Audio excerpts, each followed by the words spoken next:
ahead and start this recording. So, are you wanting to go ahead and do Netflix right away? Is that what you would like?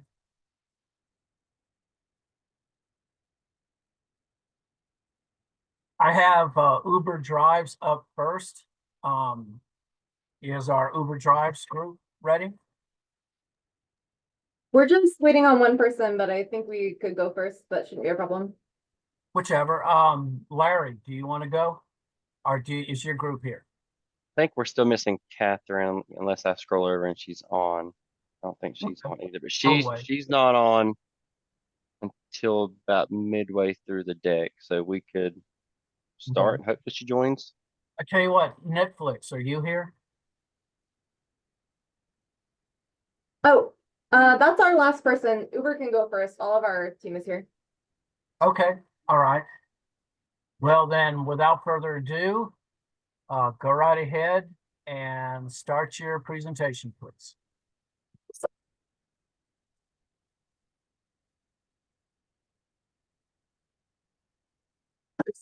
Sorry, sure. Yeah. Oh yeah. Okay. Sorry, Leila, you were dressed so. You look so good. I love your top. I didn't recognize you. It's usually hair down and black. I was like, oh wait, am I right? Is everybody on? Okay. Oh, thank you so much. I will hit share screen.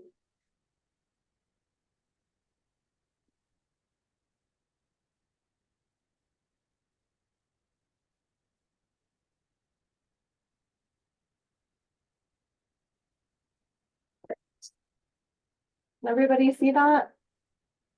Yes. Great. So welcome to Group D's presentation on marketing strategy and applications. Our group chose to prepare a case study for Uber, the opportunities and challenges of market disruption. I'm Kelsey Farpart, and I'll be presenting today with Deanna Foster, Adam Harris, and Leila Korlitha. The presentation you're about to listen to will show how Uber has grown to be grown to be a global leader in rideshare services, and how a focused approach to diversification will continue to propel them forward. Uber has strong brand recognition and is poised for revenue growth in its core rideshare services, as well as Uber Eats for food delivery, Uber Health for providing rides to and from healthcare services, and Uber Freight, which provides drivers and vehicles for freight deliveries. The company faces challenges in the forms of over-diversification, poor public perception, pressure from regulatory agencies on how drivers are compensated, and a lack of control over the customer experience. These themes are going to appear throughout the presentation. And with that, I'm going to hand it over to Leila to discuss company history. Thank you, Kelsey. So first, let me tell you about the history of this innovative company. Uber was founded in 2009 by Garrett Camp and Travis Kalanick in San Francisco with a vision to transform the transportation industry. It started as a smartphone app to request premium black car services and soon disrupted the traditional taxi cab model. Uber's innovative approach, allowing people to summon rides at the tap of a button, quickly gained popularity.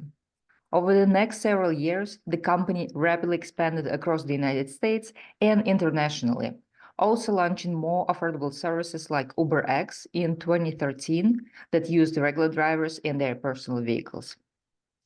As Uber continued to expand, its rise was met with regulatory hurdles and protests from the taxi industry over how it categorizes drivers as independent contractors. Despite all of that, the startup attained a $60 billion plus valuation by 2015. Some other controversies involved scandals around workplace culture that forced Kalanick, one of the founders, to resign as a CEO in 2017. Dara Khosrowshahi was named the new CEO the same year. And so Uber pushed forward, going public in 2019 at an $82 billion valuation as one of the largest independent public offerings in the technology sector. Despite facing setbacks like the COVID-19 pandemic, Uber continues to adapt and grow to meet changing customer needs. Now, let's take a look at the critical issue that the company currently faces. So there are several major issues that will require substantial resources to address. First, Uber's expansion into multiple, while innovative initiatives dilutes its focus and resources. Addressing this requires substantial investment and expertise in each domain to ensure competitive services, safety, and compliance with regulations. Now let's address safety concerns, which is very important across all Uber services. Ensuring the safety of self-driving vehicles involves massive investments in technology, research, and regulatory compliance. Also, Uber needs to enhance background checks and continuous monitoring of drivers to ensure safety and trust, which requires both technological solutions and investments in R&D and policy adjustments. Uber also needs to protect user data from increasing cyber threats, which requires ongoing investments in security measures. Finally, implementing and improving in-app safety features like panic buttons and ride tracking for immediate assistance and oversight is necessary as well. Now let's talk about driver classification and compensation. Classifying drivers as independent contractors versus employees is a very complex issue involving legal, financial, and operational aspects. Addressing it requires navigating a maze of global legal frameworks, potentially restructuring the business model, and developing compensation packages that are competitive yet sustainable. Finally, there is an issue of global expansion. Expanding into new markets demands a deep understanding of local cultures, laws, and market dynamics. This requires significant resources in market research, legal compliance, local partnerships, and customized marketing strategies to ensure successful entry and operation in diverse markets. Some of the minor issues that can be remediated with policy changes include improving driver support and satisfaction. It can be addressed through policy changes, such as adjusting fare rates, offering more incentives, and providing clear communication channels for grievances. Enhancing user education on safety features and best practices for using Uber services can be addressed through targeted communication campaigns, in-app notification, and partnerships with safety organizations. Strengthening some policies on data privacy and protections can be relatively straightforward with updates to user agreements, improved transparency on data usage, and enhanced user controls over personal information. Finally, minor adjustments in operational policies to better adapt to local markets can enhance user and driver experience, such as minor changes to service offerings, pricing strategies, and customer support to align with local expectations and norms. Now I'm giving it back to Kelsey to talk about SWOT analysis.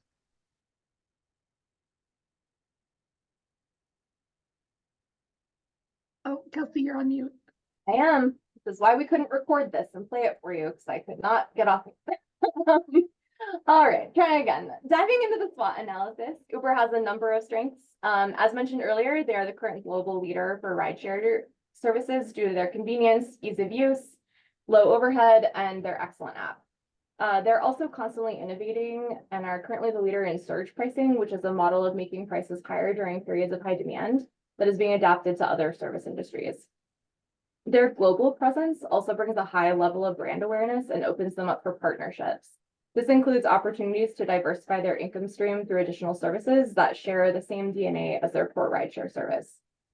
Weaknesses, Uber is currently struggling to turn a profit, which may be partly due to over-diversification into areas such as self-driving and bicycle and scooter rentals that are too far distant from their rideshare model. Because of their difficulty turning a profit, they're reliant upon continuous outside investment, which makes them financially vulnerable. As Layla discussed in the company history section, their public image also suffers due to unethical behavior from their highest level of executives. Due to Uber's core model of hiring contract drivers, they also suffer from a lack of control over driver behavior, which can lead to inconsistent customer experience.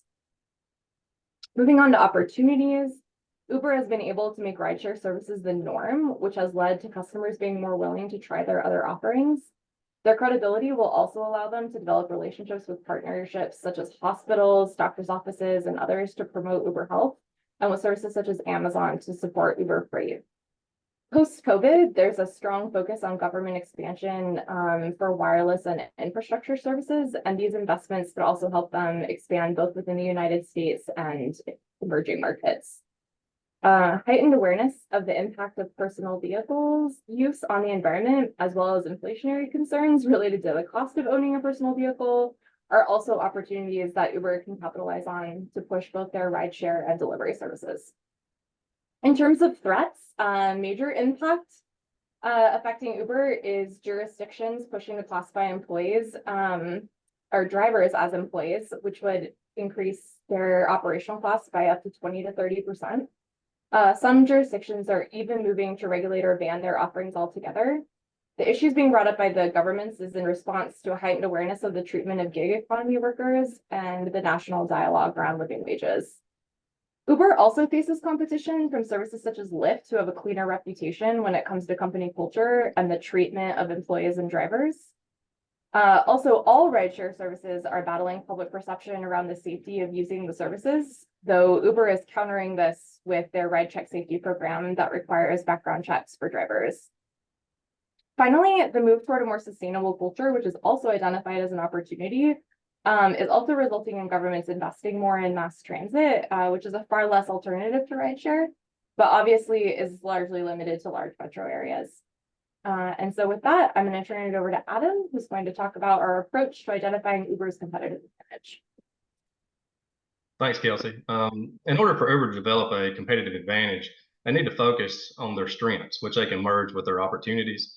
One of the largest strengths that Uber has is their global presence. So by having an established global presence, it is a lot easier for them to tap into markets that some of their competitors cannot.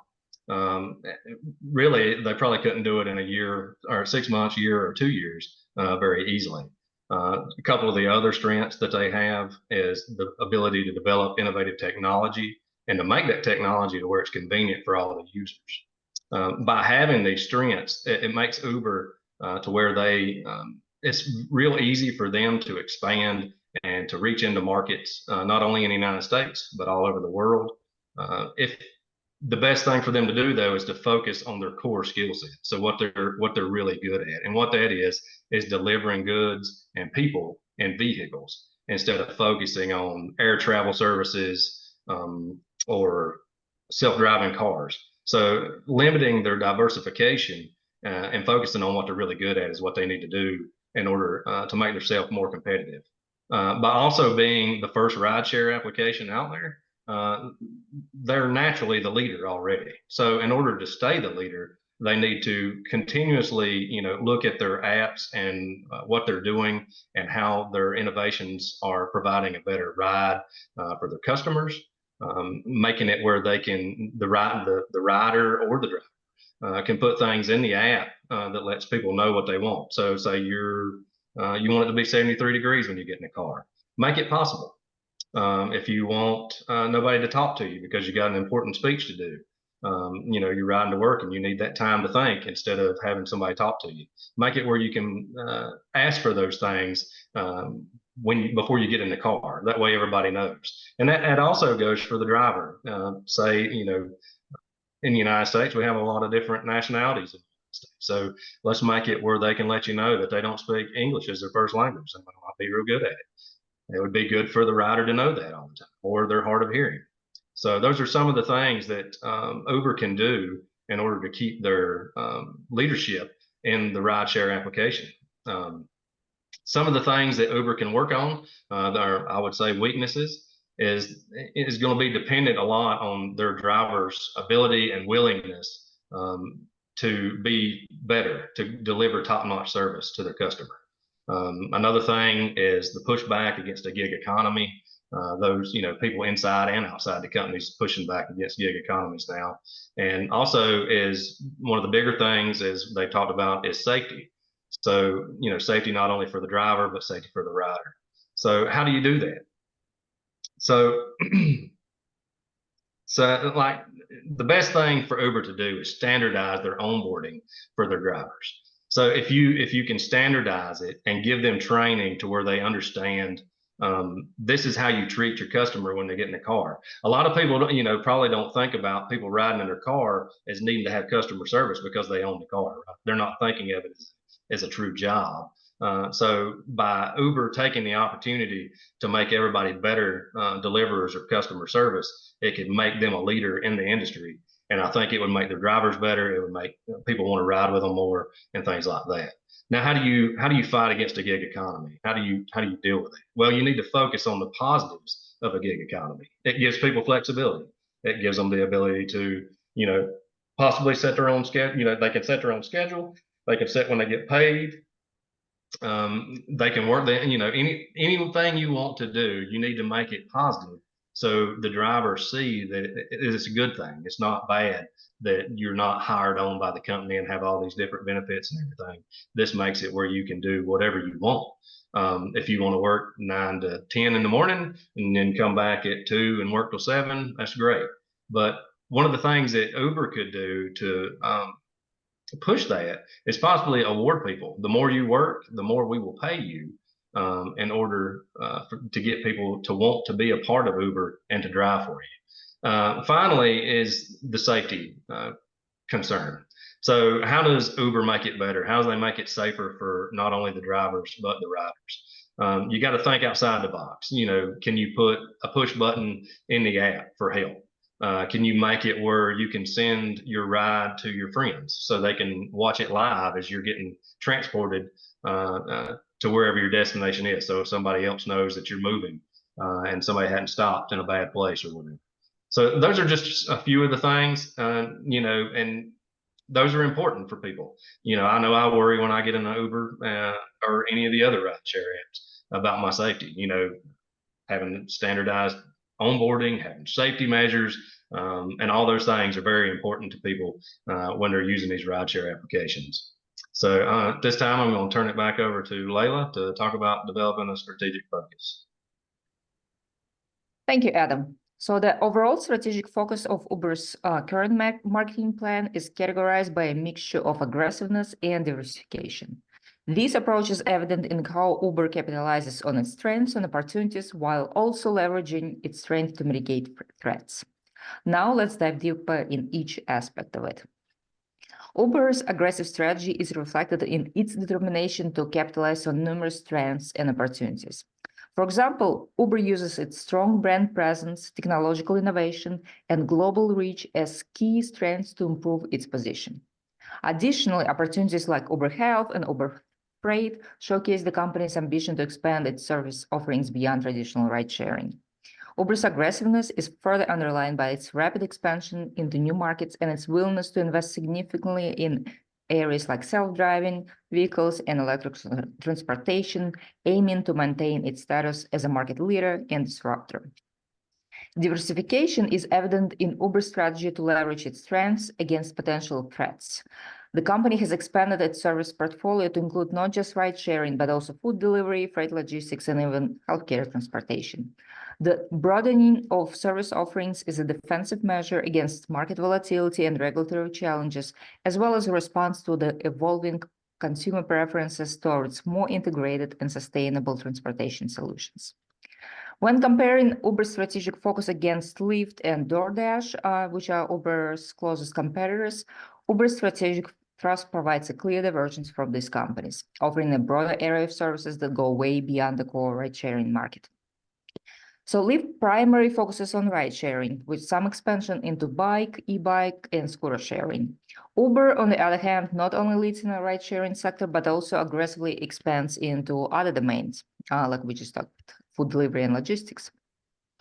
Uber's technological advancements, such as surge pricing and ride check, and also its initiatives in self-driving electric vehicles, also sets it apart, providing a more diversified and technological advanced service offerings compared to Lyft. The other company, DoorDash, is focused on food delivery, whereas Uber Eats directly competes in this space alongside Uber's core ride-sharing services.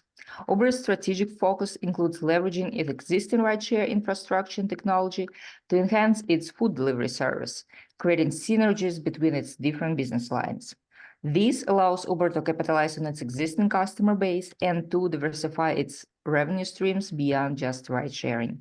Now I'm giving to Diana to talk about marketing goals and objectives. Thanks. So just to kind of explain our North Star, right? Our guiding principles we thought about all this is we really need to highlight the positive experiences that all of Uber's different services can provide to people, but we're also rewarding that loyalty and retaining end users. So now I'm going to talk about kind of some specific quantifiable objectives that we have around this. So the first one mostly has to do with Uber Freight, right? We believe that Uber Freight has a large amount of potential, but we have to figure out how to put this into the communities that need it. So our goal is to drive usage by smaller retailers to help increase sales 10% year over year. Let me explain to you kind of what we picture with this. Your local bakery that does the occasional wholesale shipping to a local restaurant, but Amazon obviously doesn't make sense for them, and USPS, FedEx, none of this stuff really works. So they have to hire their own employee, but that comes along with overhead, training, all sorts of less than fun stuff. When the reality is you could just contract with us, and you can have a driver who comes there every Tuesday, Thursday to do your operations in your community, right? So kind of cutting out where some of those bigger companies can't really do it because of how their shipping model works, and having ours be more of a direct door-to-door for smaller businesses.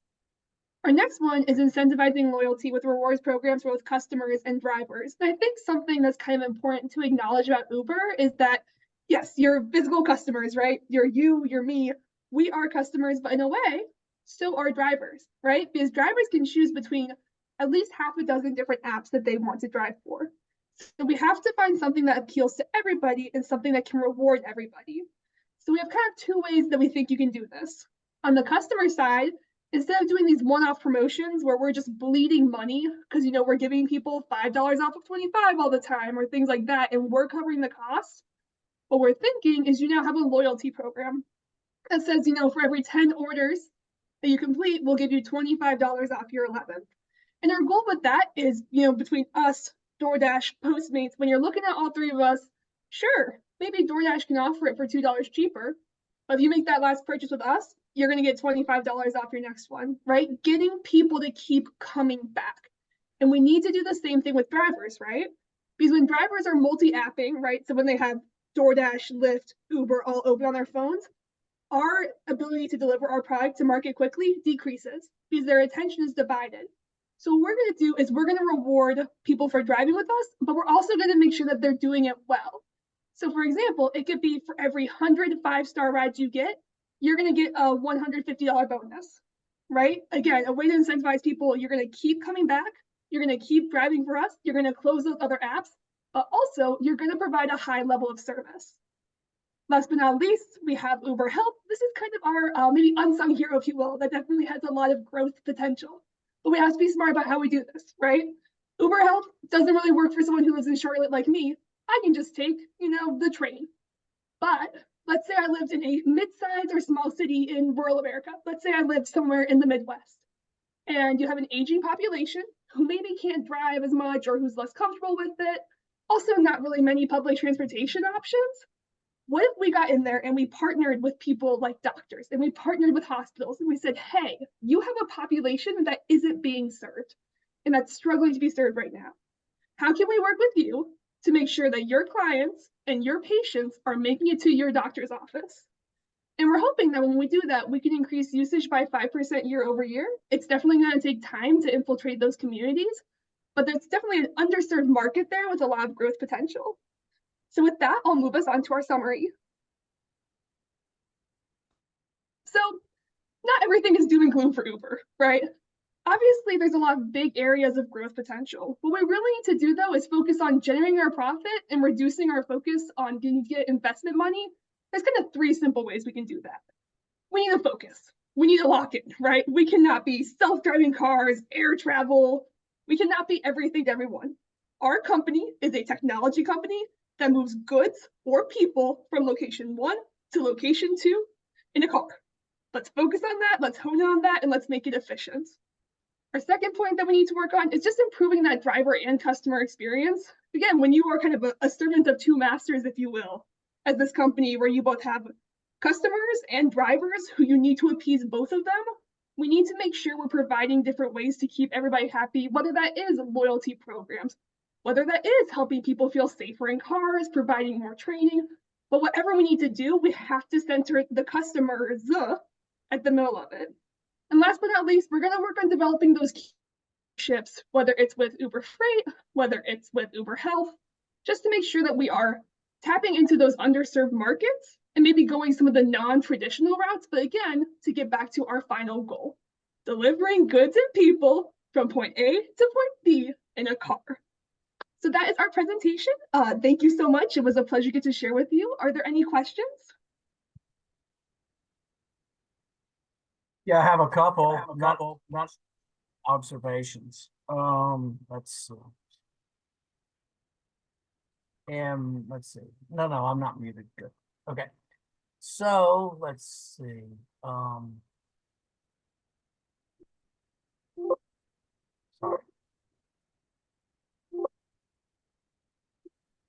So I was looking at some of these. I like your discussion on the critical issues.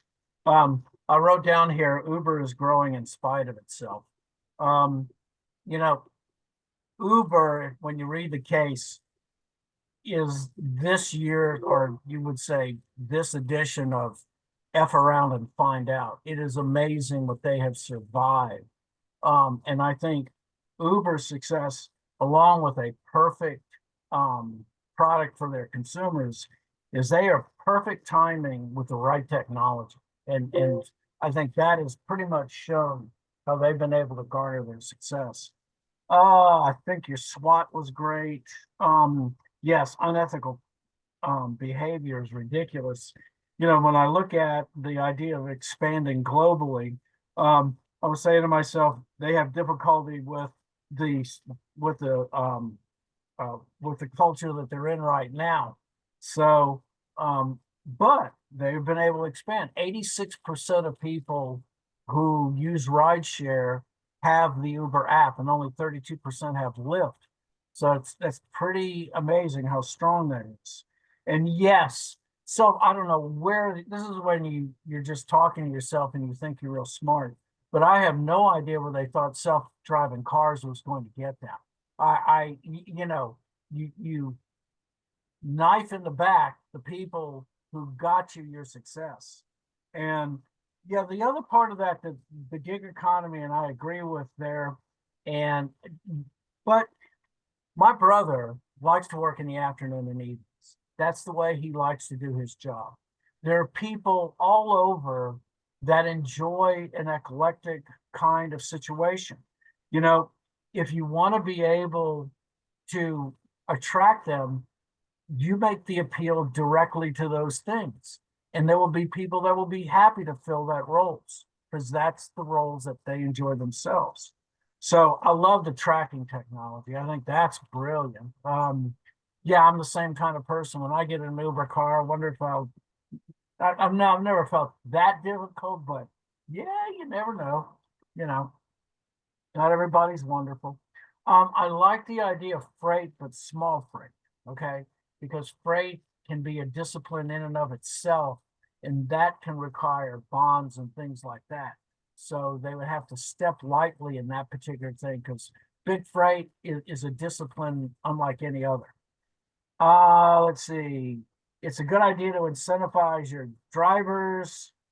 I kind of wonder if eventually we'll come up with, well, there's enough room for Uber and Lyft together. There's about 2/3 of Lyft drivers are Uber drivers, but it's not the other way around. If you're a Lyft driver, you want to be an Uber driver. But if you're an Uber driver first, you know, you're really just using Lyft as a kind of a way of picking up extra money. Let's see, what else have I got?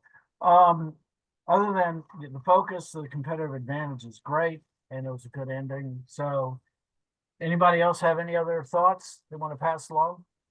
I thought you guys did a great job mentioning the synergy between the ride sharing and the food delivery and like kind of merging those two business models. Yeah, absolutely. I agree with that too. Yeah. And for the life of me, I have no idea why they're succeeding as well as they do. I mean, it's the classic example is I don't have to be smart to be successful. I hate to put it that way.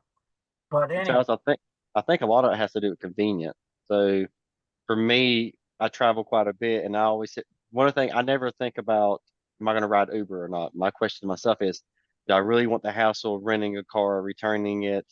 If it's $150 to $200 a day, how many trips am I going to make? It's going to be a $30 Uber trip there, $50 back. I'm going to save money, not have to deal with anything. So right. for me, I think a lot, especially in the business world, a lot of it's convenience. If you're not traveling a lot, if you know, if you're flying to a specific location and it's in that area within 45 minutes that you're traveling, for me, it's a convenient factor.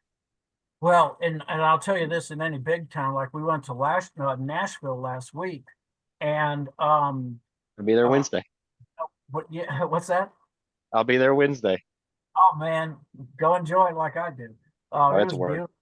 It was 2 weeks ago, and anyway, I drove there.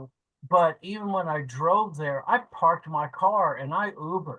I mean, I can have as I can have more than one drink when I am at a bar if I Uber, and it's such a stupidly easy thing. I mean, it's a bargain. So anyway, I'm going. And you said it's funny that you mentioned that. I'll leave one more remark. So I am renting a car in Nashville on Wednesday, but I'll still Uber while I'm there because I don't want to have to drive around. And the reason being is if you take your vehicle and park somewhere in Nashville, just like a lot of cities, it's $50 to park. Right, So if right. you go to two locations and they're not remotely close, that's $100 just to park. So I'm renting a car because I have to go to Clarksville and a couple other areas, but I'm still going to Uber within the city. I'm not going to drive around. We're But doing that again, it on goes back purpose. to the I've worked in convenience. Portland, Oregon, and they're getting rid of parking lots and incentivizing, trying to decentivize parking and incentivize rideshare and public transportation for exactly that reason. So it's having such like a broad impact on the economy. Interesting. Right. France is like that. France is getting rid of all public transportation and going straight to like the electrical trains. Right. And I mean, for Uber, it's the perfect storm. It's what Yeah. they couldn't, ask for more. Well, if you go to Nashville, go to the Parthenon, okay? If you get a chance. So Amazon's corporate headquarters for engineering is there in Nashville. They have 5 buildings now. Awesome. Awesome. Yeah, go to the Parthenon. Okay. Anything else? Any other comment? Excellent job, by the way. Great job. Okay, so who's up next, please? Does that be Starbucks? I think it's Starbucks. Yep, I think we have everybody. So let me go ahead and share my screen.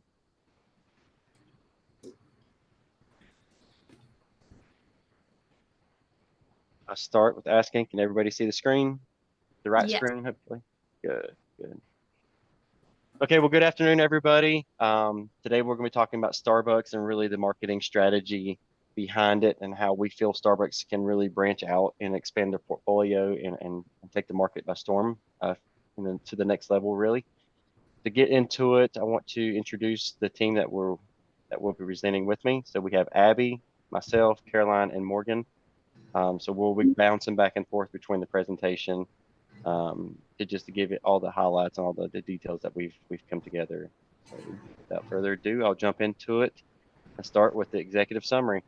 So part of the executive summary that we're going to be jumping into, we'll be discussing critical issues such as product diversification, the global expansion, and then adapting to technological advances. We wanted to put our mindset into the area where Starbucks was sitting and not where they're currently at. So we wanted to look into it and say, okay, how could we branch out and really look at the critical issues within the company or within the market and use that to our advantage. So we'll dive deeper in a few minutes on the next slide, but I want to give a high level update there. And then going into the marketing strategy, which is going to be talking again about the critical issues, the opportunities, some of the strategies around it, and then how we tend to take some of the strategies and opportunities and some of the SWOT analysis that we come up with and turn it into an opportunity. Part of that discussion is going to be dedication to quality. So, I don't want to dig too deep into it now, but Starbucks is known for the quality. So that's their core business. We need to maintain that and find a way of doing so. Complementary products, branching out from just the coffee itself, supplemental products, if, someone doesn't want coffee, into new markets, whether that be abroad or domestically, and just challenging ourselves to get to more areas than just the commodity aspect of just drinking coffee. And then again, talking about the technological age, really what can Starbucks do at that point in time to start branching out and increase market share. Okay, and without further ado, we'll start with the company overview. And Morgan, I believe the next slide is you. Okay, let's do it. Good afternoon, everybody, and happy Monday. So just a little bit about Starbucks's company overview. Starbucks made its first debut appearance in 1971 in Seattle's Pike Place market, serving the customers nothing less than fresh roasted whole bean coffee. This continued until 1982, whenever Howard Schultz made minor improvements that appeared to be much success. At this time, they began selling coffee to restaurants and to espresso bars around the world. In 1984, Starbucks put to the test their first downtown coffee house and served their first infamous Starbucks Cafe Latte. The company as a whole has since grown and is now operating in excess of 30,000 stores in 80 markets. The company serves an astonishing 100 million customers weekly and is officially the largest coffee house company in the world. Their focus as an organization has been people first and profits last since the early 1990s, which is still in great effect today.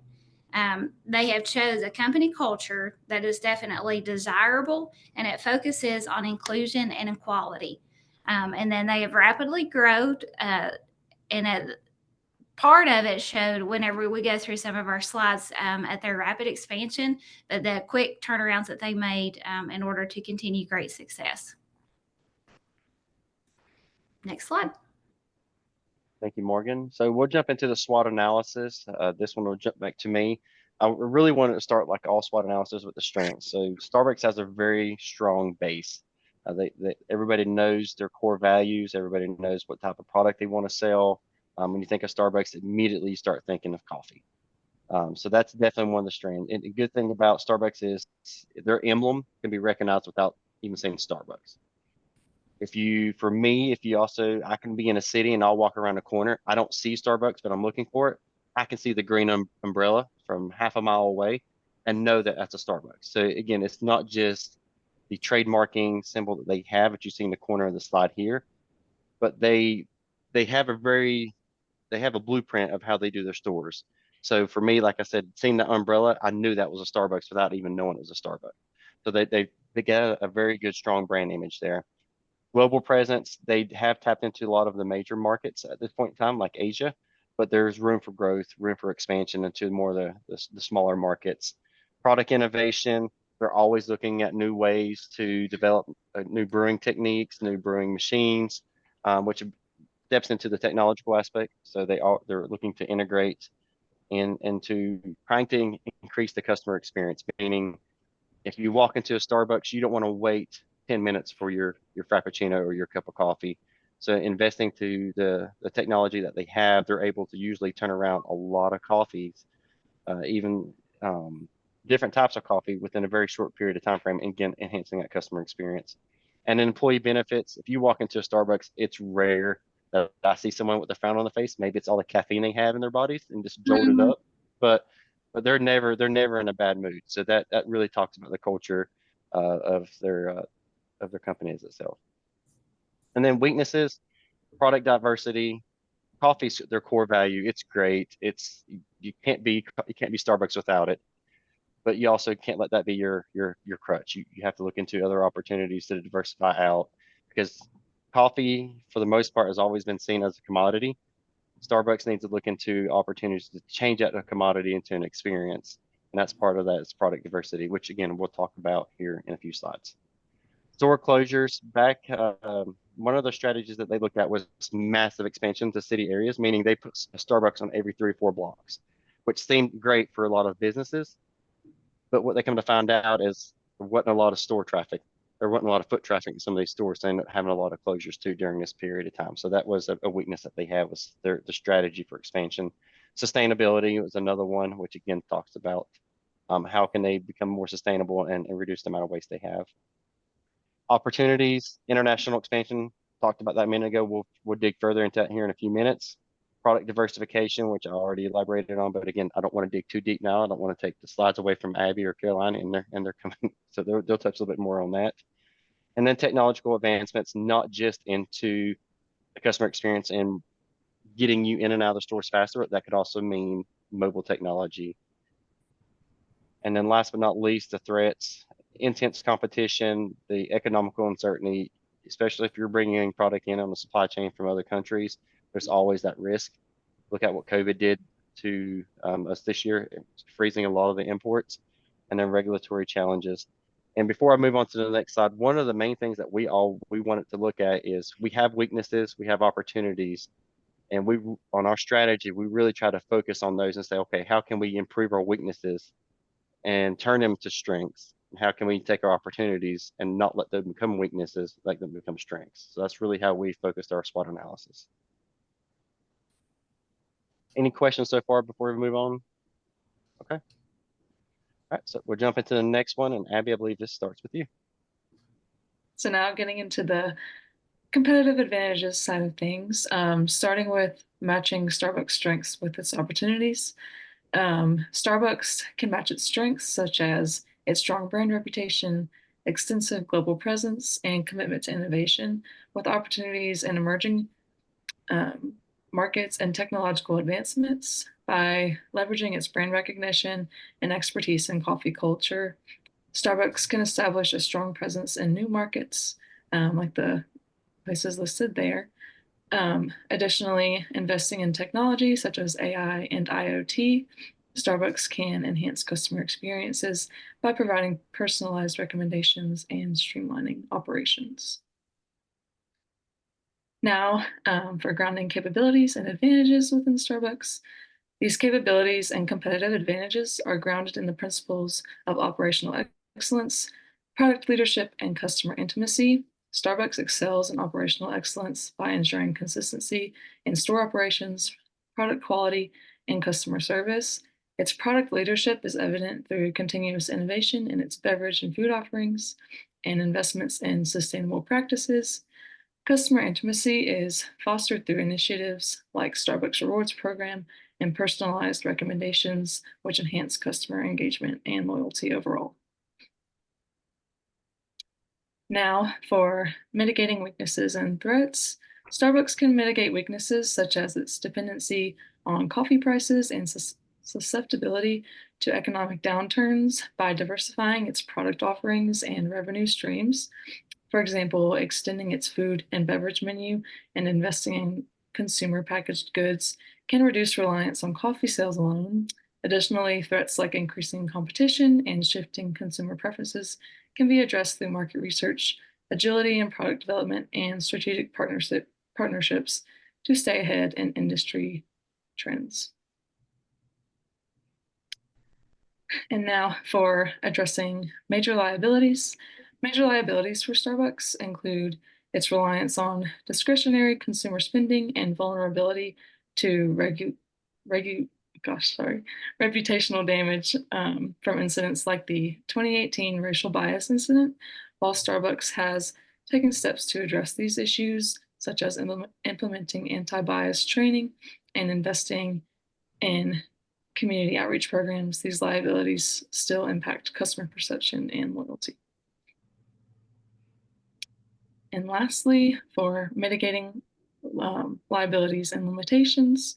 To mitigate liabilities and limitations, Starbucks can continue to prioritize transparency, social responsibility, and customer-centric initiatives by maintaining open communication with stakeholders, addressing issues proactively, and reinforcing its commitment to diversity and inclusion. Starbucks can mitigate potential negative impacts on customer trust and brand reputation, and additionally, ongoing investments in technology and innovation can help overcome these operational limitations and enhance the overall customer experiences.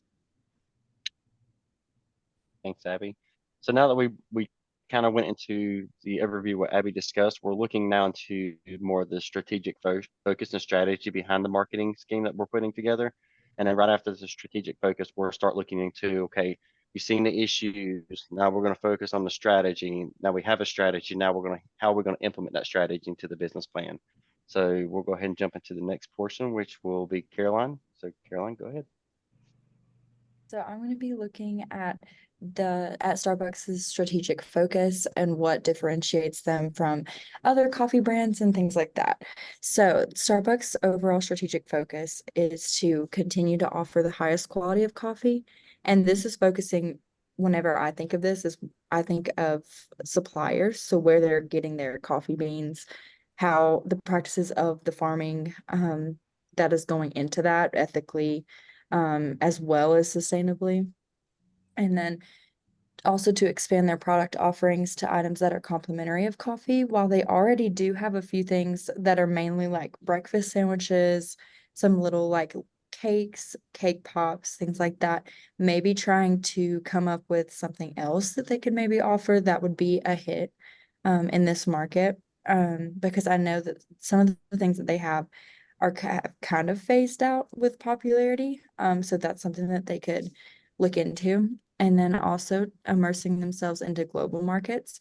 And while we see a lot of Starbucks is like globally, that's something that you can always expand on. So there's always different avenues to go into global markets and how they can expand there. And then also to work towards creating an atmosphere that includes modern technology. And while Starbucks is really good at a lot of these things already, they already have a lot of really good modern technology. But while that is always adapting in our environment, it's really important for Starbucks to stay at the top of the line and be up to date with those things and have everything kind of stay in that modern mode. So that is something that they could also look at. And then in doing all of these, it's very important for Starbucks to maintain their profound reputation. Anyone you talk to that is for someone who gets coffee all the time, it's usually Starbucks from my experience. And they love it. So that's something that's really important and impressive from this brand. And they reflected a diversification strategy because of their expansive and modernized commitment to adapting to an ever-changing external and internal economy, which is crucial for success. And I think Caroline touched a good point here where the strategy they have today, they may be implementing a lot of this stuff already, but tomorrow it could be something different. A month from now, the market completely shift into a new direction. There'll be a new trend. So always staying adaptive to it is going to be key. So again, a lot of the things that she listed here, everybody already assumes with Starbucks, but we're on our focus that we're going to be pushing into our marketing strategy. It's really how do you protect that and continue to be adaptive and be fluid with it. Exactly. Thank you, Larry. Ay, And ay, ay. then go ahead, Morgan. No, you're good. Go Okay. ahead. So the following points are going to be highlighted on Starbucks strategy canvas: ethical sourcing for coffee, which I touched on briefly, global presence, advanced customer experience. So these are things like the mobile app, their loyalty programs, increased customer loyalty, and expansive product offerings. Some of these I touched on kind of in the last slide, but these would be just like key points that they're going to focus on. So how is Starbucks differentiated? So the first thing that stands out to me is their global presence. Whenever you think like coffee shop, you think of like a really good like place usually that's like maybe in your hometown, and there's like one of them. They're not usually chains. So Starbucks is really good at creating or implementing that value and also being able to expand globally. They have such a large presence that a lot of coffee shops just don't have the proper resources to be able to do. So that's a big difference between Starbucks and your normal coffee shop. And then also by doing this, it's increasing brand awareness and recognition, and increasing their profit margins as a result. And also loyal consumers, they have like a certain language when ordering from Starbucks, which is different. Like usually it's just like small, medium, large, but at Starbucks, it's like grande, venti, tall. Like there's all these very specific wordage that they use there that you can just tell if somebody's been to Starbucks before or if they aren't familiar with that. So it's really kind of creates an interesting type of loyalty, like VIP type of feeling for consumers. Their expansive food and beverage menu is unlike most coffee shops. Most coffee shops just have a few like pastry options, maybe like some cinnamon rolls, things like that. Starbucks has like little with pretty healthy focused options that like there's like little trays of like apples and breakfast sandwiches and things like that, fruit that a lot of places don't offer. So they already are doing very well in that section, but we did think that they could continue to expand that moving forward. Perfect. Thanks, Caroline. So now that we look into some of the strategy, we're going to go into how do we implement this to the business plan? How do we put these strategies into focus and start going through it? So I want to start with talking about quality assurance. Just like with most businesses that start up or that's very successful, you have a core business line, you have a core product line. So for Starbucks, it is their coffee beans. That's the basis of most of their product. Now, it's not the basis of everything. As I said before, we're going to look into diversification into the product line to enhance that customer experience. But you got to protect the base, and protecting the base means Starbucks has to look into a rigorous quality control process. So that way, no matter if you get a cup of coffee here in Charlotte, if you get one in Chicago, you get one in New York, or in a small town that may have as a Starbucks, you're getting that same consistency of quality of coffee. So that means you have to have a very good quality control process. The way you get that is putting strategic sourcing, on the beans from specific regions that are known for their quality. You don't want to go to, say, a third world country that may have 2 acres of coffee beans. You don't know the quality. You want to control that aspect. So having a good operational supply chain and logistical team is going to be key to that. Going into the technology aspect a little bit, the roasting process. You have to have it to where it consistently roasts the same way. So I'm not an expert brewing. I don't expect a lot of people to be. So that's one of the things in the strategy is if you can't hand brew it, you have to depend on technology. So making sure that your quality, not only from the sourcing of the product itself, but also the way it gets brewed and handed to the customer. And then looking into education, because not everybody's going to be very aware of what type of quality looks like. Again, enhancing it to where it's not just a commodity item. You want to enhance the experience. So have educational experiences, tasting experiences, sample different types of coffee, host events. If it's a business to business, maybe go in and say, hey, try these new brands, new types of coffee. So again, quality assurance it's part of it. But with that, you're also going to start seeing potential challenges. What does those challenges look like? Price sensitivity. When you start talking about premium product, no matter what product line you're in, no matter what market it is, premium always comes at a higher price. So you can look, it will create some issues with price sensitive consumers. The way you get around that, again, is educating that it's more than just a coffee, a bean. It's more than just a product. We're trying to enhance the experience.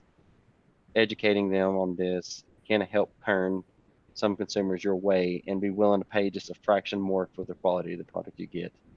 End of the day, what's the results we want? Everybody wants increased revenue. That's the biggest thing. But at the very least, I think it's going to be customer experience, because if you walk in and you enjoy the experience, you enjoy that cup of coffee, you enjoy whatever you're getting, you like the environment, it's refreshing, you may be willing to pay an extra $1 for that coffee just to get that experience. Or maybe you get in and out quicker, right, because of the technology. So that's going to be some of the larger or the most beneficial expected results, in addition to, last but not least, distribution and partnerships. Getting into local coffee shops, maybe they want to sell Starbucks branded coffee because of the quality. So now that could open up a new market to where now they're selling Starbucks branded coffee like you see a lot of hotels do, but it's not a Starbucks. They can advertise Starbucks because of the coffee. And people automatically assume if you go to a Hilton that has a Starbucks symbol down in the lobby, you're thinking, great quality coffee. I'm not out of Starbucks, but I'm getting really good, quality coffee. So that's why we felt quality was probably one of the main key components to the marketing strategy. Okay. And Morgan?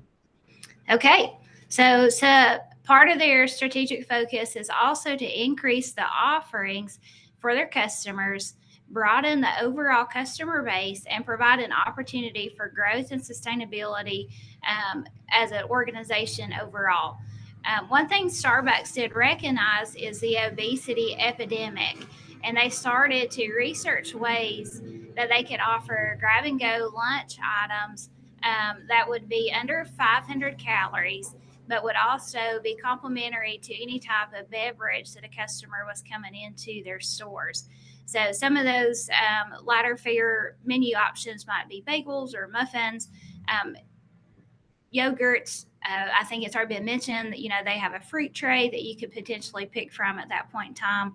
And then, one of the ways to sell this to the customers is obviously to offer pairing suggestions. So if you have a heavy caloric drink, maybe you should pair it with a yogurt or a fruit cup or something of that nature. If you do a black coffee, pair it with an English muffin with eggs and bacon or something like that.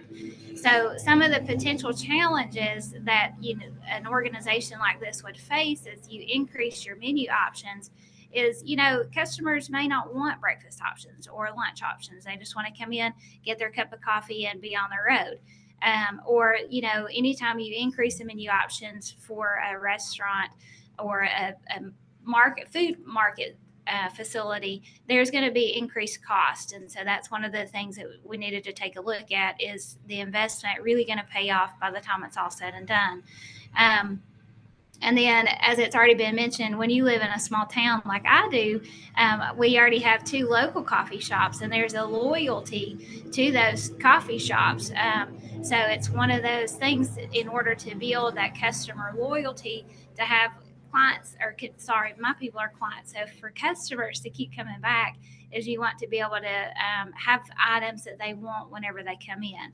So obviously the expected result for this part of the strategic focus is that increased revenue.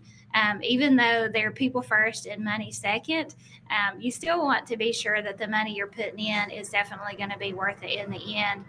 We want to see increased sales, and then obviously increased growth and store expansions, not only in the U.S., but across the world, because there are still markets without any Starbucks at this point in time. And one thing I failed to mention, while we're talking about finding a lighter, healthier fare, Starbucks does participate in 2 sodium reduction programs currently. They participate in the National Salt and Sugar Reduction Initiative from New York, in addition to the UK Food Standards Agencies and SALT campaigns. Next slide, Larry.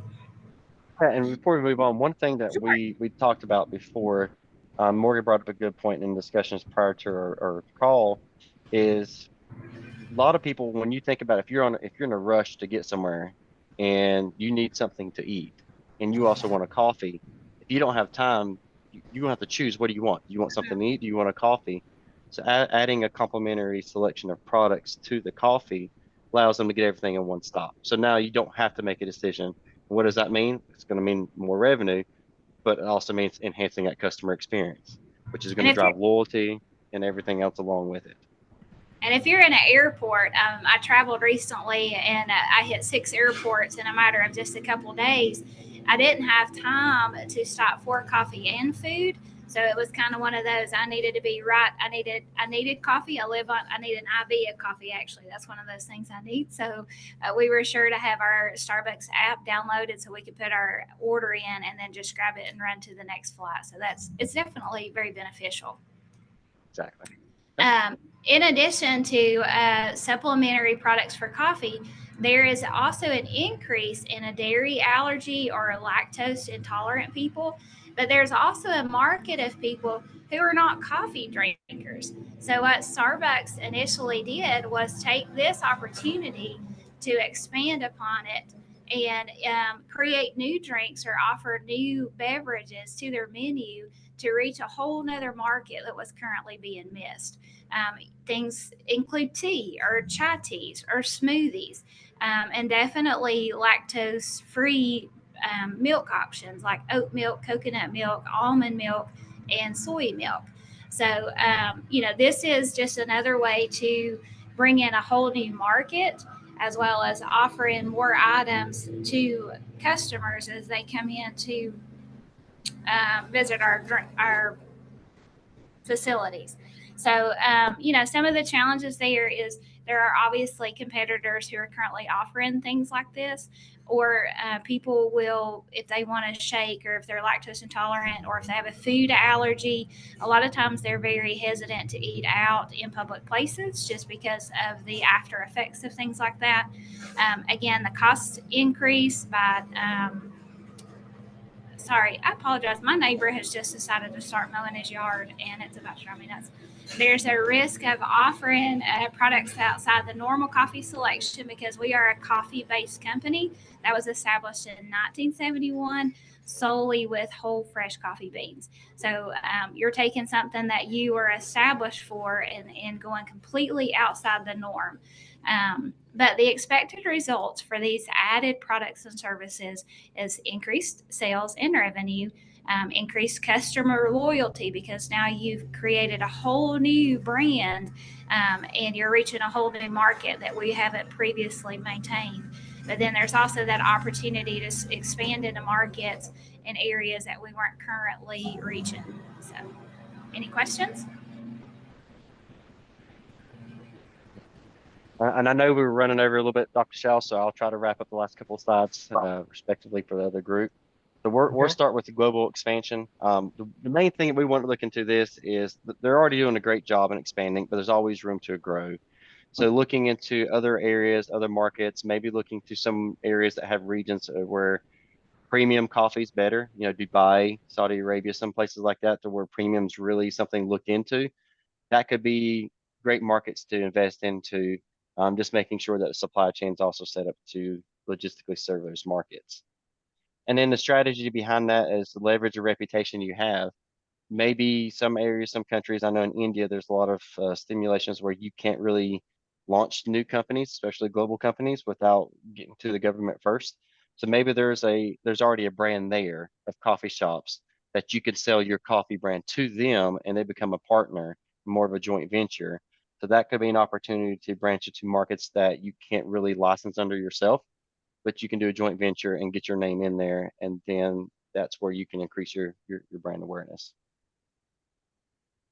And then the challenge of that unexpected influence and pricing dynamics. You never know what the pricing is going to be. Pricing to ship to your product here to the United States is going to be different. Shipping to China is going to be different. Shipping to Asia. So understanding logistically, what does that mean? How does that impact your cost? Understanding the price points where you need to be in the market is going to help you determine whether or not that's a good market to penetrate or a good region. And then expected results is always going to be growth trajectory in those sales. If you're not selling into that market, it's only going to go up, right? As long as you do your homework and you figure out a game plan to be successful, it's increased revenue as long as you keep your costs aligned. Technological advancements, really wanting to look into increasing the leverage, increasing the online experience, finding a way to leverage mobile ordering. That's going to be something that takes a hand. We all know that now, but looking back then, mobile ordering is going to be a huge opportunity that would take off. So finding a way to not only keep that customer experience that you're driving so much to maintain, but find ways to keep privacy in order. Good example is the case we had for Uber. You want to protect it because that's the one thing that people will say, I'm not putting my personal information on this device because I don't want to lose all the data, all my privacy that I have. So you have to make sure you put that those type of, firewalls in there to keep that from happening. Strategy, again, enhancing the digital experiencing, upgrading, investing to online mobile ordering platforms, make it user-friendly. If I have to take 10 steps to check out on a mobile app, I'm not going to do it. If you can somehow find a way to add a favorite where I can say, okay, I want to order this, get this, increase that experience, make it streamlined, that's when you're going to be successful into it. So invest in technology to make that available. Not only that, but when you start looking at digitalization, you can look at digital marketing. So that's going to be a whole open book. When you click on the app, what's the first thing you see? If you're really wanting to push a new market, a new brand, a new product portfolio, that can be the first image you see and see the benefits behind it. So it's going to be a good digital campaign as well associated with the technology aspect. Integration rewards, they already have that, but having that to where you order 10 cups of coffee, you get a free one. That's just going to, again, incentivize the consumer to want to buy more.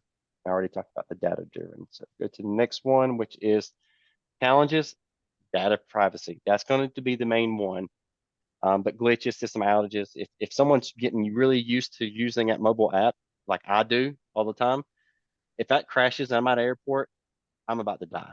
Because I don't want to have to go stand in line because I'm usually when I get through security, I'm ordering my coffee at whatever terminal I'm at. By the time I'm get there, I'm picking it up and going. So if my app crashes and I have to go sit in the line, my customer experience just went down. So finding ways to minimize that into investments and servers. Customer adoption, which is again encouraging people to do it. You have to get them to trust it. Trust it, and that mainly defaults to security. And then expect results, as always, increase sales, increase that customer experience, have them really enjoy the moment of using an app. For me, I can't wait to get on that app to order me a coffee. That's customer experience. That's ultimately the end goal that they want to get at. Okay. And to summarize it up, really, we want to make sure the primary objective for Starbucks is their reputation, maintain their reputation. You look at what they did in the 90s and the 2000s, they have a really good portfolio and brand awareness of good quality coffee. Maureen, you mentioned it earlier, I believe. You look at it now, Starbucks is, especially if you go to like LA, a list that how you specially order your coffee, right? So it's that all comes down to customer experience. So what you want, you get at Starbucks. So again, it comes down to experience. Plan to capitalize on the convenience factor, the customization, the effectiveness, the digital ordering platforms. Find ways to continue to adapt your process so that way, no matter what comes down the pipeline, whatever challenges the market may be in, Starbucks is in a position from a marketing standpoint to leverage that to their benefit. And then through these strategic endeavors, Starbucks will continue to be a market leader and be in expanding in global markets and arenas. And then as far as timeframes, we wanted to put something together as far as this goes as well. Implementation for the complementary products, 6 to 12 months. It's always going to be a rolling factor. Some of that's going to be seasonal, some of it won't be. Supplemental products, about 6 to 9 months. Entry into new global markets, 12 to 24 months. It takes about a year to really develop the operational side of things to be successful. If you can make money in the first 12 years, you're a rock star. Or 12 months, you're a rock star. It usually takes about a year before you start seeing that revenue go, especially with capital expenditures up front. Yep. And then expansion online mobile ordering, 3 to 6 months. As long as you have everything set up, the service, that mobile app, you should be able to start seeing that very quickly. And then failures, and if you don't get sales growth, you're not winning. That's ultimately what it comes down to. It. If stockholders aren't happy, no one's going to be happy. So that's the main key there. And then customer satisfaction, customer experience, market penetration, continue to adapt to the market. Online mobile ordering metrics, and making sure that you track key performance. So how many times people go onto the app versus not, because if they're going to the app and they're not ordering anything, you have an issue with customer experience and the key in the process that you're following. So find ways to adapt to it and use it to your benefit to ultimately get a higher rate in return.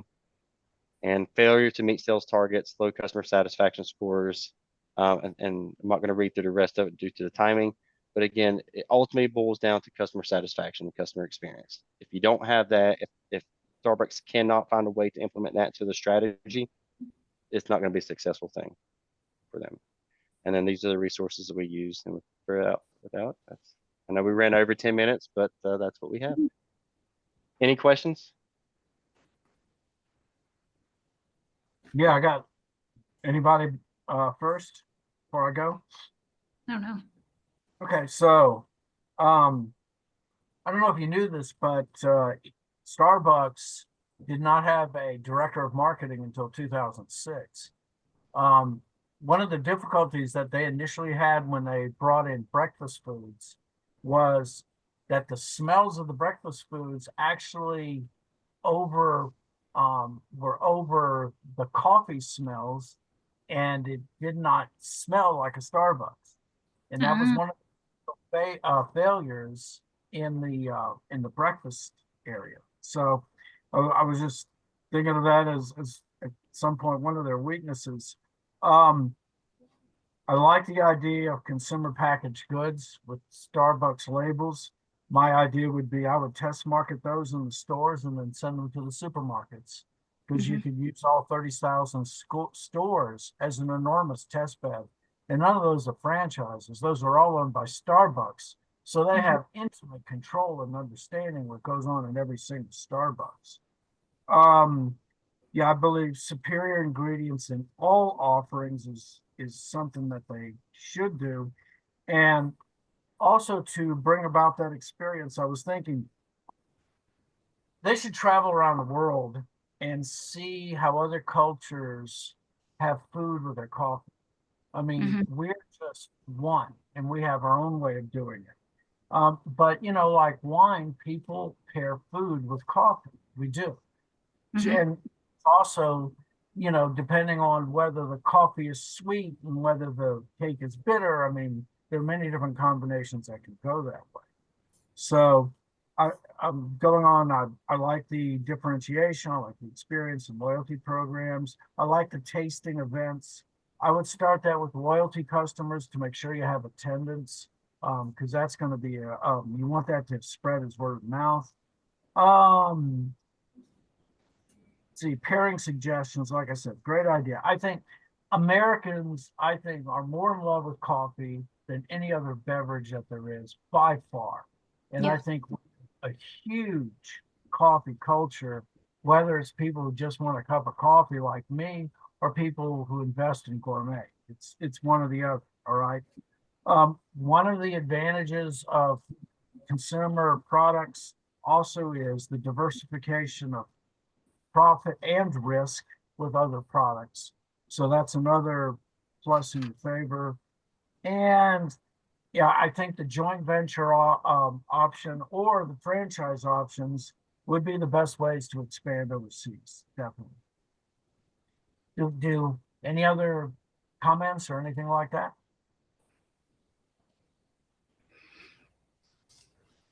Okay, great. Good. Thank you very Thank you, much. everybody. Thank you. Thank Yeah. you. All right. And we have our last but not least, our Netflix. I'm gonna try and share my screen real quick. I'm hoping the audio will come through. I'm not entirely sure how it works.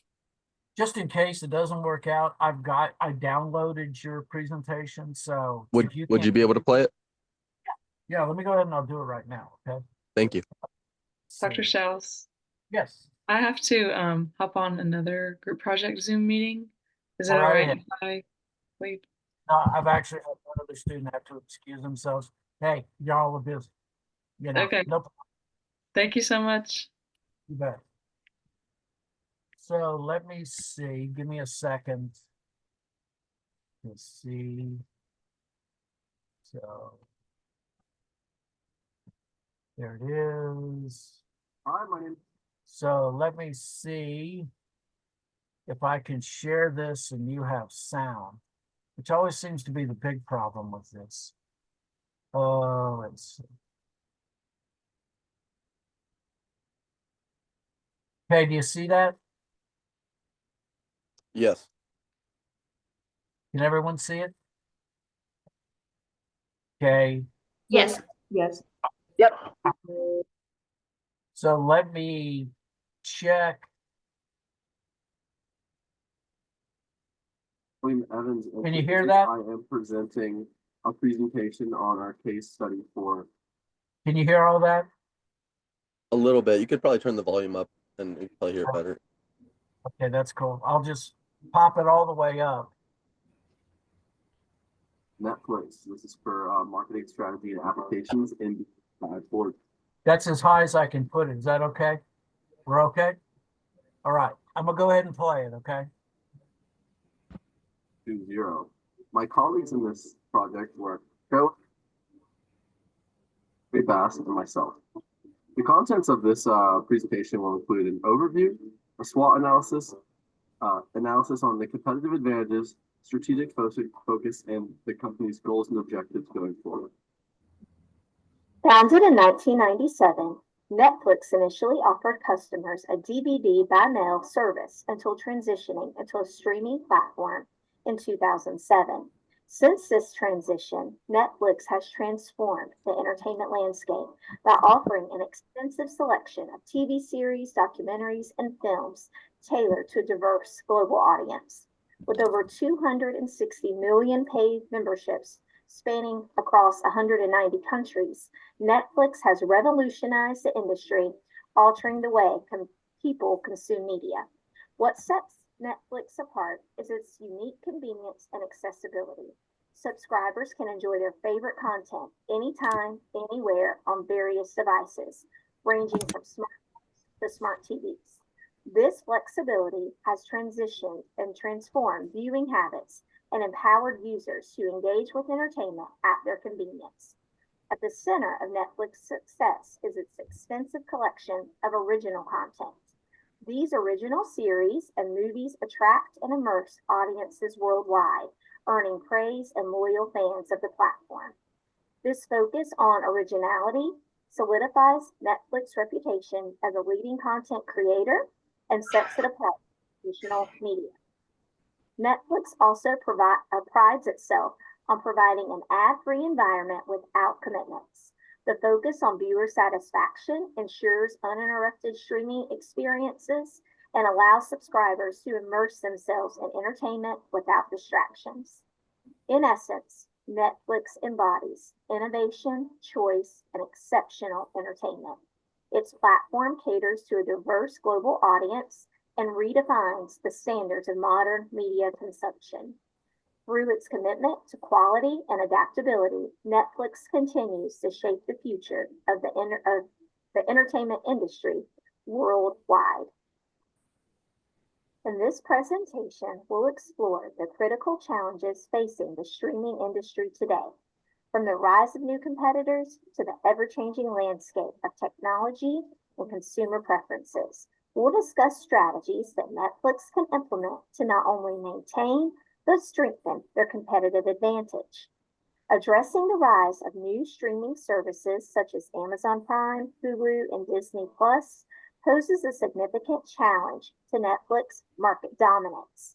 The landscape is becoming increasingly crowded, with competitors offering diverse content libraries and innovative features, intensifying the battle for subscribers.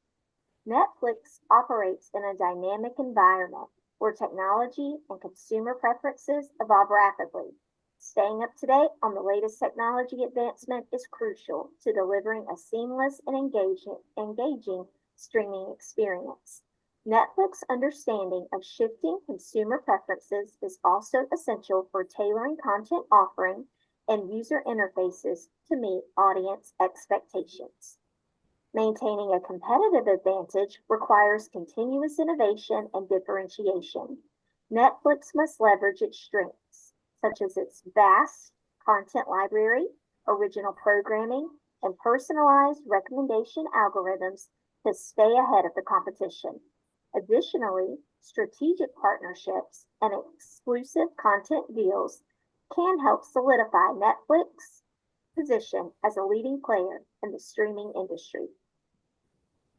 Managing customer churn is critical for sustaining long-term growth and profitability. High churn rates can erode subscriber numbers and hinder revenue growth. Netflix must focus on enhancing customer satisfaction, improving content discovery, and implementing effective retention strategies such as personalized recommendations, targeted promotions, and responsive customer support to mitigate churn and foster customer loyalty. In navigating these critical issues, Netflix must remain flexible and adaptive, continually innovating to meet the evolving needs of its audience while securing its competitive position in a dynamic streaming market. Next, we'll discuss the recommendations of the marketing team for Netflix to optimize technology, expand markets through partnerships and pricing, enhance customer experiences, and diversify revenue streams for sustained growth.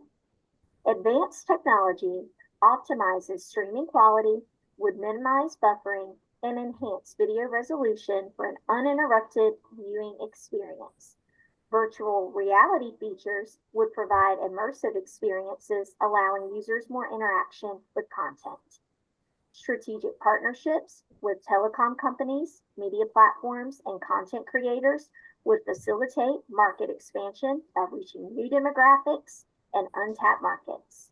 Flexible pricing options, including a tiered subscription plan and bundled offerings, cater to a diverse consumer preference and would attract a wider audience and drive subscriber growth. Advanced recommendation algorithms can analyze user preferences and viewing habits to deliver a more tailored content suggestion, which would also enhance user satisfaction and retention. User interface enhancements or more interactive features would create a more engaging and enjoyable experience and also foster a deeper connection with subscribers. Content licensing agreements and partnerships would help monetize Netflix's extensive content library and generate additional revenue streams beyond the typical subscription fee. The exploration of alternative subscription models, such as premium tiers or ad-supported option, could provide other additional revenue opportunities while catering to a diverse consumer segment.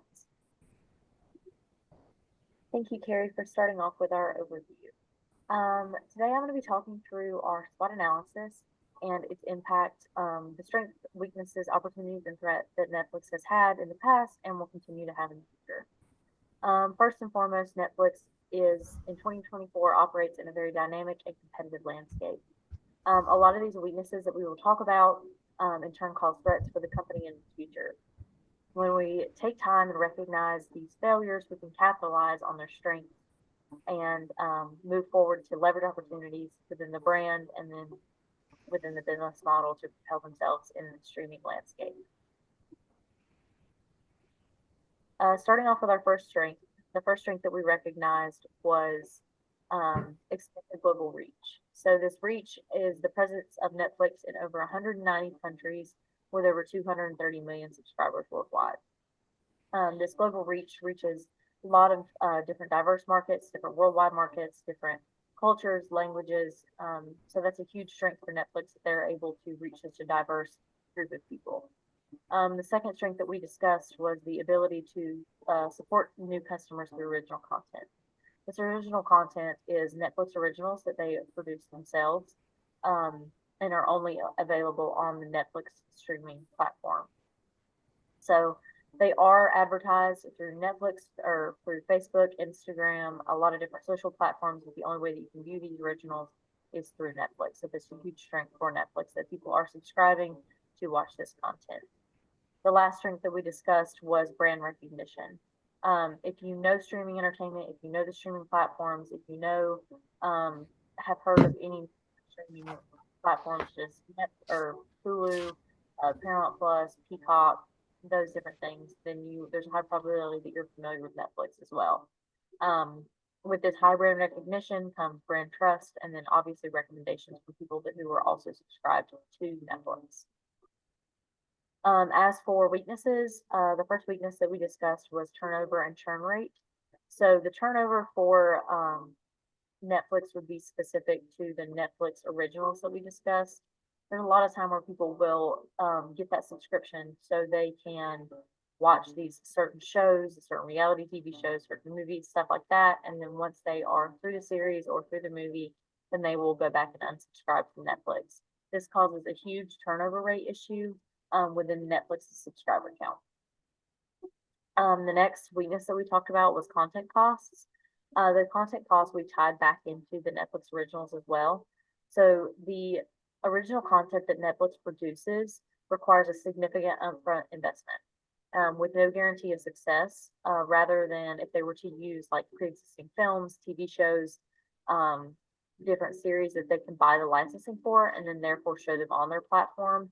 Netflix originals are just a lot of upfront costs with a lot of high risk and could be very little return if people are not interested in the content that they're producing. The last weakness that we discussed was the challenges of maintaining subscriber growth in a saturated market. So like I said, when I was talking about brand recognition, the challenges within the saturated market. So that would be a lot of different streaming platforms such as Hulu, Peacock, Disney Plus, Paramount Plus, different things that are taking place of Netflix that may have different opportunities for different streamers, such as the opportunity that Hulu has live sports, and that's not something that Netflix offers. As for opportunities, the first opportunity that we discussed was content diversification.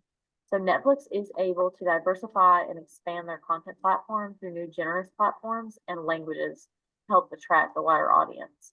So with the content diversification of different cultures, languages, stuff like that, they're really able to attract a wider base and a wider market worldwide. The next opportunity that we talked about was the introduction of new revenue streams. So outside of the DVD that is really obsolete now for Netflix, the new revenue streams that they can attract could be through capitalizing on a lot of their reality TV shows that they are currently producing that are Netflix originals. So they have the opportunity to contract with the contestants on those shows to drive revenue. And they can also do like live shows for those, meet and greet, stuff like that. That's a different outside of the original and the traditional streaming they have to pull in revenue. The last opportunity that we talked about was technological advancements. So investing in new technologies such as augmented reality and virtual reality could really impact the interactive storytelling and then in turn enhance user experience, whereas other streaming platforms, maybe outside of Disney Plus, are not really doing much in the augmented reality realm. The last thing that we wanted to discover or to talk about with our SWOT analysis would be our threats. The increasing competition is something that we also talked about in our weaknesses platform, but just the risk of the oversaturated market is definitely going to be a threat for Netflix as there's shifts in consumer behavior and consumer preferences. Netflix really has to work to keep up with all of these different platforms that maybe can produce and release these shows that everybody's wanting to watch, movies, etc., at a lower cost. The second threat that we talked about was piracy issues, whether that be illegal streaming or there's other platforms, like I said, that can offer these same shows, movies, series for a discounted rate. Or there's just a lot of people that are uploading these websites to piracy websites where they can have free access to copyrighted content, and in turn, why would you buy a subscription if you can have access to that? The last thing that we considered a threat was the economic downturn. During these economic, downturns, families and consumers may cut back on unnecessary spending, leading to a decline in subscriber count. And this really hurts Netflix because they don't have a way to combat that unless they lower their prices. And if they are having these upfront production costs for their Netflix originals, then they may not be able to lower those costs internally. So that was just an overview of our SWOT analysis, and now they're going to move on to competitive advantages. Thank you. Netflix has established a formidable competitive advantage through a unique blend of scale of economy, strong branding, and strategic counterposition. Its success lies in its ability to build extensive brand equity and maintain a low churn rate. Looking forward, Netflix global presence offers a significant advantage.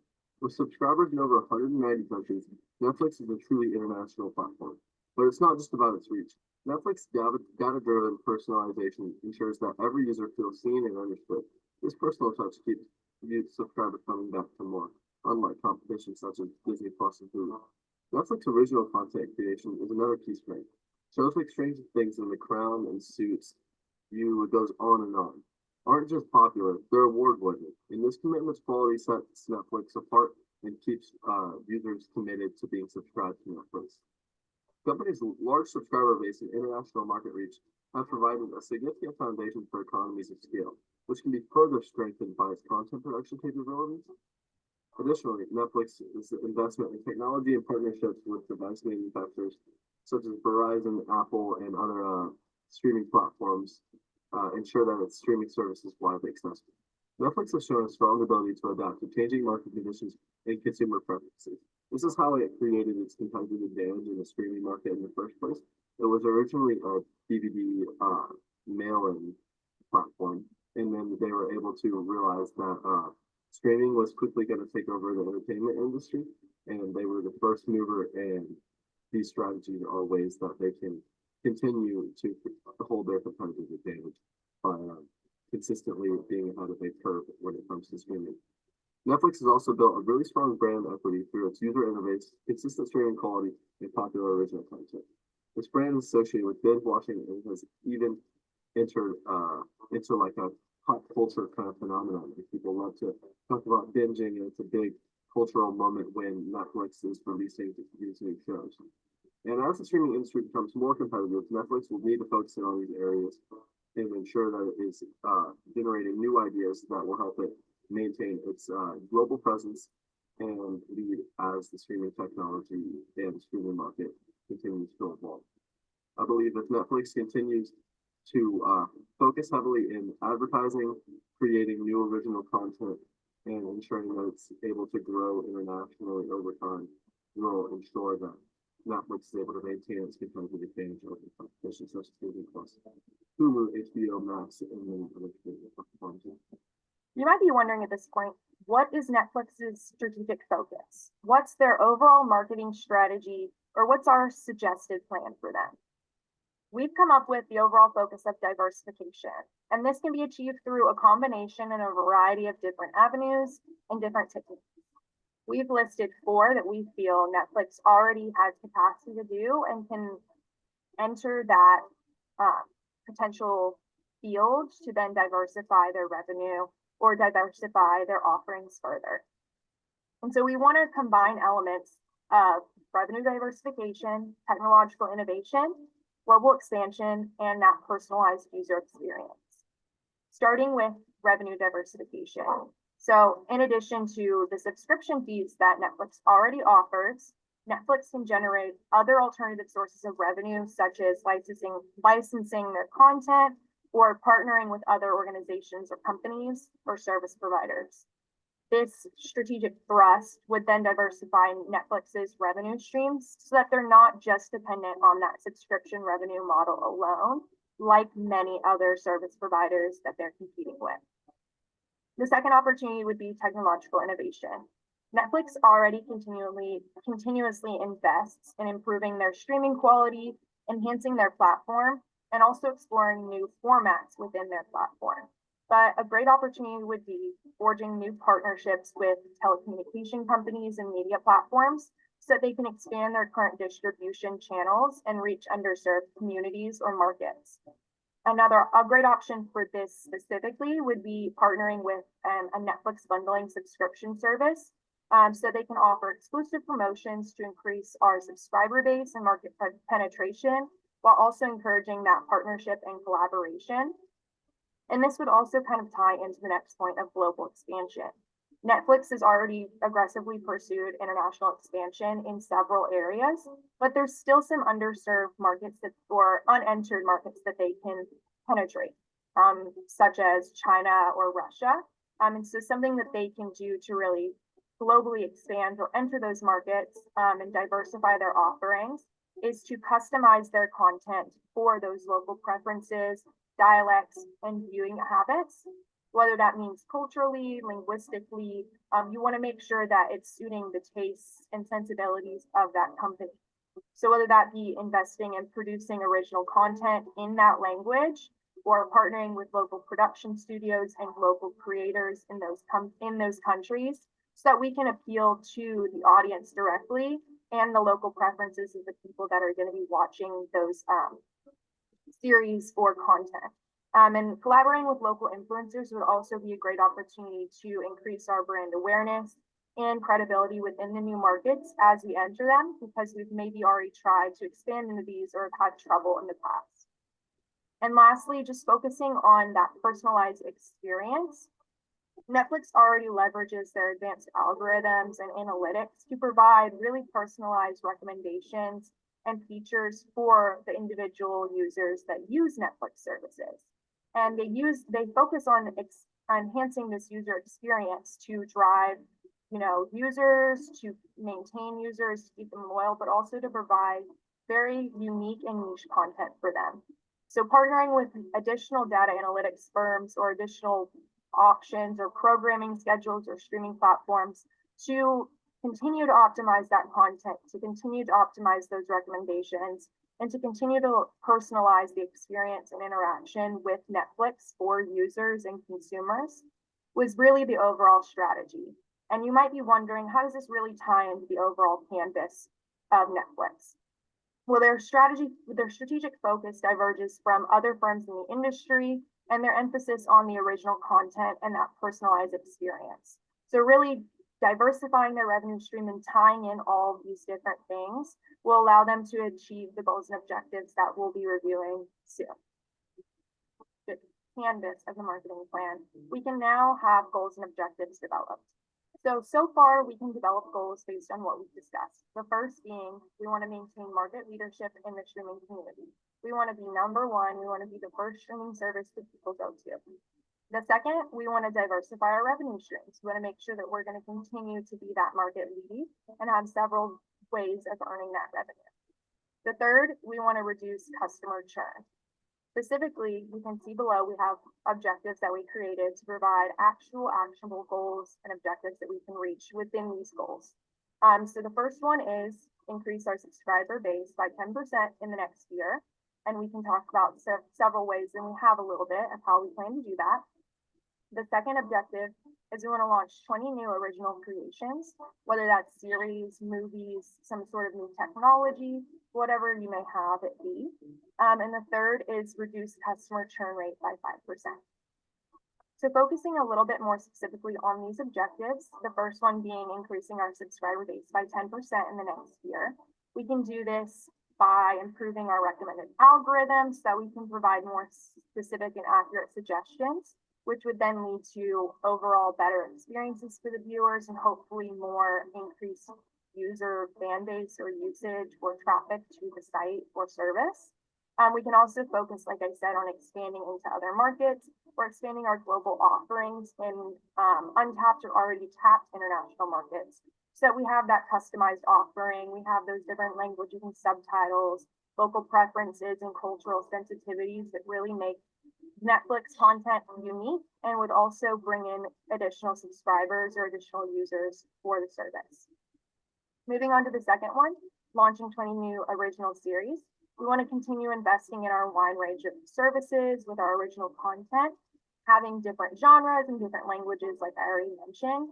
But I also stated before on our slide that we want to partner with, local creators, local studios, local networks to acquire popular TV shows that maybe are already in these untapped markets, but also to create new Netflix originals. We can also experiment with new technologies such as virtual reality or interactive storytelling to immerse and really create a live experience within these Netflix original creations. The last objective, reducing customer churn rate by 5%. We can do this by maybe introducing flexible pricing plans so that we can accommodate more users. We can offer different budget levels and viewing preferences, discounted students for families and discounted student plans, maybe ad option or ad free options. We can also invest in different technology infrastructure to make sure that our services that we are currently providing are smooth. There's no buffering, and that we have the best video content and the best audio quality. Whether they're using different services or different internet connections or different devices. And then lastly, we want to actively engage our subscribers, whether that's through feedback mechanisms or addressing their concerns or, using their suggested improvements, really incorporating what they want to see and what they want into Netflix's future goals and objectives. With all of these in mind, we truly believe that Netflix will be able to maintain market leadership, diversify their revenue stream, and reduce market churn overall within the next year. In summary, we have attempted to outline a marketing plan that could strengthen Netflix's position in the streaming industry by leveraging its strengths and opportunities, addressing its weaknesses and threats, and focusing on diversification. The success of the plan will be measured by growth in the subscriber base, the number of new original series launched, and the reduction in customer churn. The estimated time frame for achieving these objectives is growing. For that mindset, Netflix will not fall victim to economic downturn along with other streaming services, and it hopes to continue to gain a competitive advantage in the streaming market. Thank you so much for watching our presentation, and have a great rest of your day. All right, very well done. Anybody have any comments right off the bat? Okay, I'll dive. So, one of the interesting thing about Netflix, do you realize that Disney Plus will never make a profit, ever? It is impossible for them to make a profit in any way possible. It has never made one, and it probably never will. And this is Disney.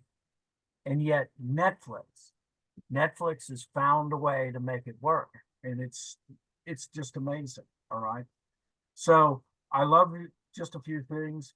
Yes, I believe that versatility is definitely the key, and retention is the key when you're talking about the streaming wars. And actually, Netflix is one of the better ones when it comes to retention. Streaming quality, absolutely. I think a tiered system would be it would be excellent. But if you're going to do a tiered pricing system, spend time to get it right. Okay. Spend time to do it in the best way possible. So don't just think it up off the top of your head. Do marketing research to know where the price points are valuable to you consumers. Let's see, brand recognition, absolutely. Let's see. Yeah, virtual reality could be a major. Once again, I consider that to be another thing to be carefully managed. Entering in the VR world will either require formats consistent with the current VR headsets or a partnership to create your own VR headset. So that would be one of those strategic partnerships that Netflix would have to come around to. Let's see. Amazing. Yes, personalization is a major advantage at Netflix. Their competitive advantage really is amazing. I mean, I agree wholeheartedly. They're like the Coca-Cola of the streaming industry. Yeah, yeah. I mean, they're They so are the streaming industry. I'm sorry, go ahead again. I'm sorry. I said they almost are essentially they are the name that comes to mind when anyone says streaming. It is Netflix, it is the end. Yeah, absolutely. I mean, and you know, it's Netflix. I mean, to me anyway, it's Netflix and everyone else. You know, and all of the other corporations have their problems, but when it comes to hanging on for dear life, Netflix just seems to have a way. The original content is amazingly successful, and I agree. Um, you can either just share somebody else's movies or you can create their own. And for what be said, they found their niche. Um, I like the idea of collaborating with influencers. I think influencer marketing is excellent. You would need to find those authentic influencers, especially when it comes to movies that are respected with the industry. You wouldn't want influencers to be thought of as just paid by you to do the influencer. So No, you have to find into that niche. Go ahead. I'm sorry. they kind of touched on that a little bit in terms of how like the reality shows and stuff that they have on Netflix. So they kind of create their own like content creators and influencers and make people popular. And if they were to work with that, they'd be able to access a lot of different regions. Yeah, I totally agree. Agreed. Diversifying revenue streams helps diversify risk. Diversification, when it's planned right, it's generally one of those great ways to be able to spread out the risk as much as it is spreading out the profits. Your objectives are realistic, they're measurable and achievable. Very well done. Good objectives. Okay. Let's see. Anyone else want to jump in or say anything else? Yeah, I had something, Dr. Shells. So I had some notes on as well. Netflix, you nailed it on the head. Anybody talks about streaming, it's always Netflix. And Amazon, when they started looking into streaming, it was more of a customer experience saying, hey, let's add a Me Too product. And then Disney done the same thing because if you remember, they used to stream Disney on Netflix and then they pulled it and said, we want to do our own for our own operating process, but they don't make money, right? And what I found interesting was that when Netflix decided to do their own productions and do their own TV shows and movies, what did Amazon do? Amazon bought MGM and they start doing their own movies. Yeah. And so it's one of the things I think Amazon is trying to monopolize the market and try to gather and run someone out of business. Then they gain market share, and then all of a sudden you start seeing premiums increase, right? And I think Disney was very confident, thought they were going to come in and say, hey, all of our Disney fans who's willing to spend 3x the amount of money at the parks, they're going to spend this and get these movies anytime they want. And I think it ended up being more of a flop than they expected. But I think they were like, hey, it's enough to where it runs itself. We don't do anything with it. It's I believe we're making the money anyway, right? If we're making a movie, especially Disney, we can get them to pay more for it just to have it on a monthly basis than we already have it. So, and I think Netflix, as far as from their marketing strategy, needs to continue to look at, okay, we decided to do our own movies. We gained probably some of that market share back, and now other people, we expect them to respond. They respond. What's the next big thing? VR might be something. So I think they're on to the right path. It's just, Netflix continues to adapt. They had that DVD process. Hey, we'll give you a discount, but you got to do the DVD. Now they took DVDs away. So continue to adapt. And the fact that, they hit a big financial crisis, 7 years ago, 8 years ago, and they rebounded from that. I think having the right management and marketing team together is going to help them get through any obstacle they have. But they're definitely leading the market. Whatever they do, others will follow and try to counteract and be responsive to it.